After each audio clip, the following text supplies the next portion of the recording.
More than 30 years after the other great Queensland grey, Gun Sind, farewelled the crowds, Gold Edition emerged from obscurity to become one of the nation's best ever sprinting mares.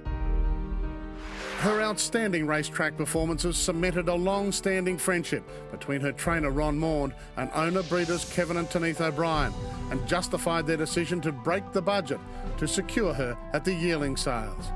Tanith said to me discreetly one day, Ron, we can afford to give this a bit of a nudge, and Kevin deserves to follow his real passion for horses through. And she said, you see if you can get him a good one.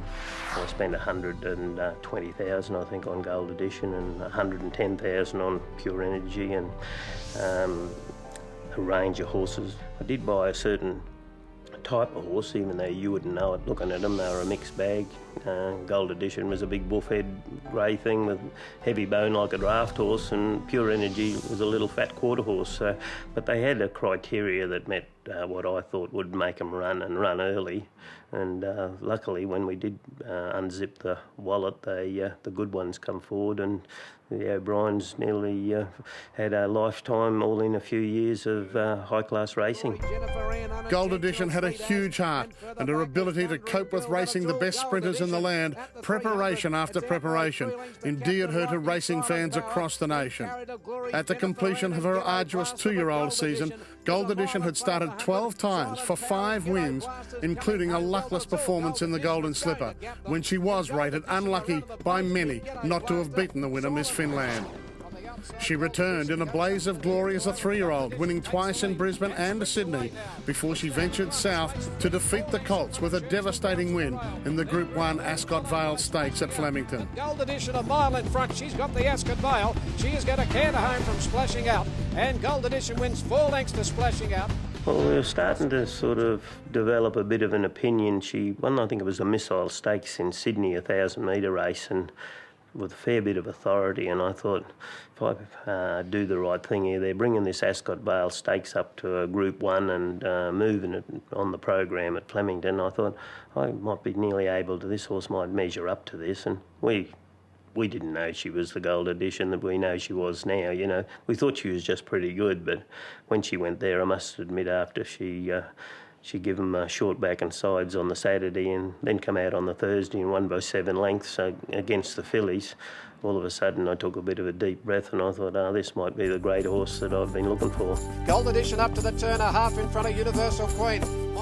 In the next 18 months, Gold Edition started a further 15 times against the best sprinters in the land, and although she only recorded one more Group 1 victory in the 2007 Manikato Stakes at Moonee Valley, she finished runner-up in 4 Group 1s. Is running on well, but still Gold Edition in front. Universal Queen, Bullmister trying hard. The mighty little grey mare, Gold Edition. Gold Edition a half length the Bullmister. Maund ignored the knockers, who said he had over-raced Gold Edition throughout her illustrious career, and indeed it was his great knowledge of his champion that brought about the end of her racing days after an unplaced effort behind Apache Cat at Flemington. Gold Edition, what a wonderful filly. You know, as tough as old boots. Ronnie Maund was criticised on several occasions for the racing program that he set her, but at the end of the day, she said, chewy on your boot, and she kept on winning those wonderful races. Probably could have been a little bit better, but she was in an era of great champions. Miss Andretti beat her. Takeover Target beat her here one day. That was a great race here. Takeover Target and Gold Edition fighting out the finish of a Doomben 10,000. So what a wonderful race that was. She was a fantastic race mare, Gold Edition. Again, not much to look at. She was a skinny little thing, but gee, she could run. Yeah, well, $3.8 million later, I can assure you that Kevin and Tanith O'Brien were pretty sure that what we were doing was making pretty good sense. We didn't run her in the little races much. We only run against the best.